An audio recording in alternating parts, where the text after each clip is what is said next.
Tribun News Today.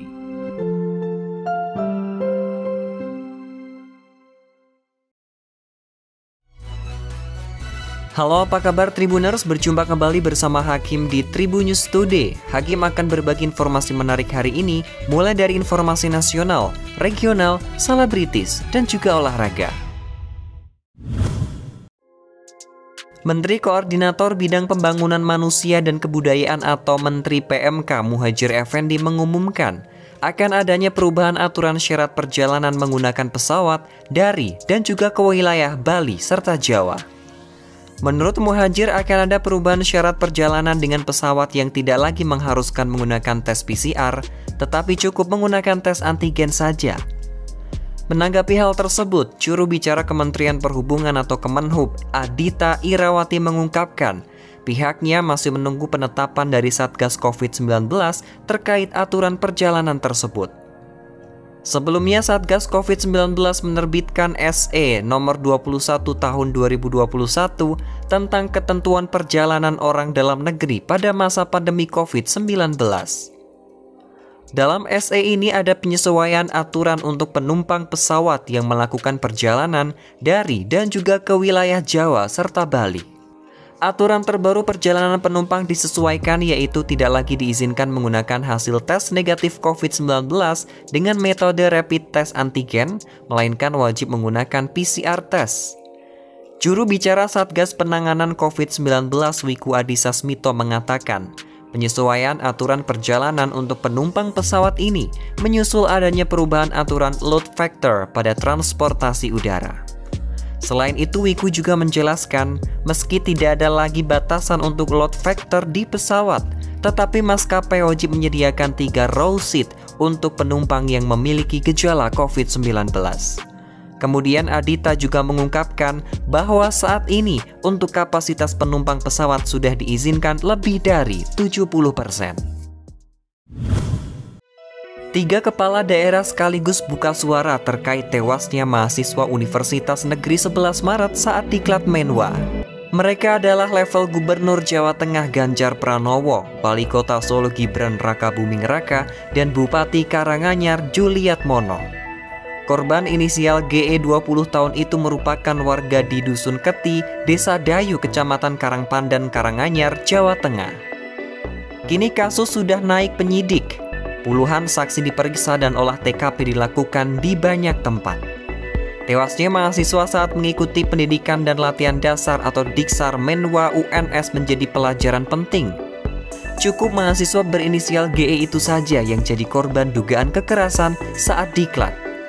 Status kasus itu pun telah dinaikkan dari penyelidikan menjadi penyidikan. Polresta Solo telah memeriksa 25 saksi dan telah merilis hasil autopsi dari korban. Menanggapi kasus tersebut, Gubernur Jawa Tengah Ganjar Pranowo menyerahkan kasus ini kepada pihak kepolisian. Wali Kota Solo Gibran Rakabuming Raka menekankan jika dirinya mengaku bertanggung jawab secara penuh atas tewasnya mahasiswa UNS saat diklat Menwa. Gibran menambahkan saat dirinya masih menunggu hasil autopsi GE dari RSUD Dr. Muardi Solo. Dia mengimbau bagi yang melakukan pelatihan fisik jangan sampai berlebihan. Sedangkan Bupati Karanganyar Juliat Mono ikut buka suara terkait tewasnya mahasiswa Universitas 11 Maret di saat diklat Menwa. Mahasiswa GE 20 tahun itu merupakan warganya di Dusun Keti, Desa Dayu, Kecamatan Karangpandan. Dia menerangkan apabila kasus tewasnya GE sudah diproses oleh Polresta Surakarta. Kasus pelanggaran karantina Rahel V-nya kembali diperdalam pihak penyidik. Rahel V-nya sudah tiba di Ditreskrimum Polda Metro Jaya untuk menjalani pemeriksaan lanjutan pada hari Senin 1 November 2021.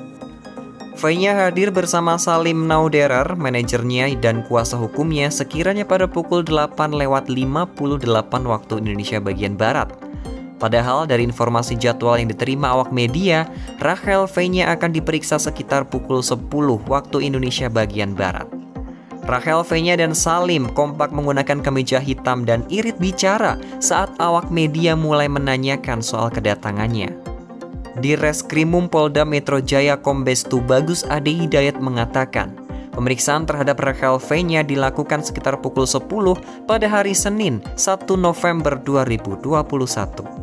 Pemeriksaan untuk kedua kalinya ini terkait kasus kaburnya Rachel Fenya dari karantina setelah kepergian ke Amerika Serikat bersama sang kekasih dan manajernya Maulida Khairunisa. Tak hanya itu saja, Rachel Fenya datang pada pukul 8:58 waktu Indonesia bagian Barat bersama sang kuasa hukum Indra Raharja. Tidak banyak berkomentar, Rachel Fenya hanya meminta doa agar pemeriksaan kali ini berjalan dengan lancar.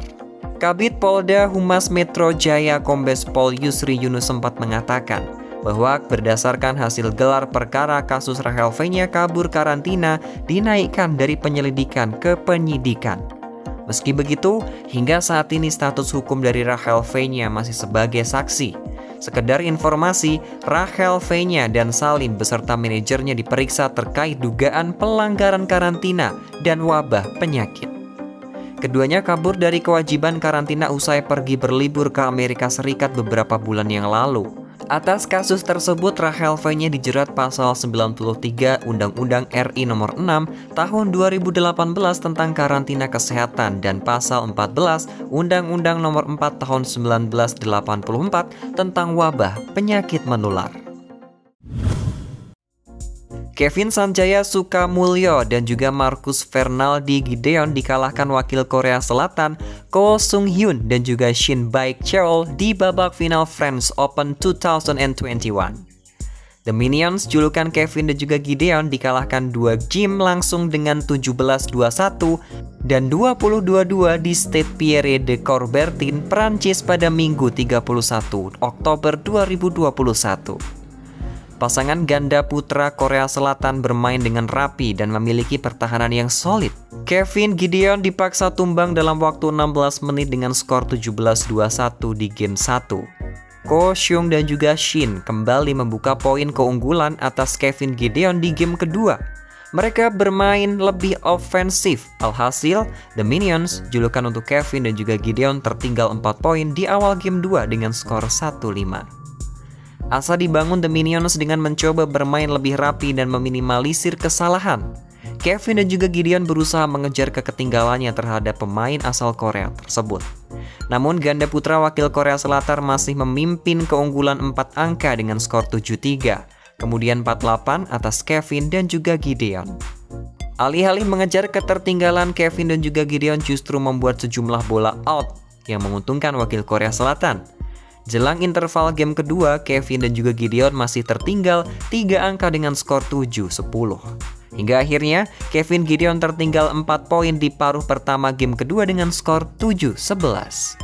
Demikian tadi 4 informasi terupdate hari ini. Jangan lupa untuk terus mendengarkan Tribun News Today hanya di Spotify, Tribun News Podcast, dan juga YouTube tribunnews.com. Tetap patuhi protokol kesehatan 3M dengan memakai masker, mencuci tangan, dan menjaga jarak atau menjauhi kerumunan. Saya Hakim pamit, salam sehat untuk semua dan sampai jumpa. Tribun News Today.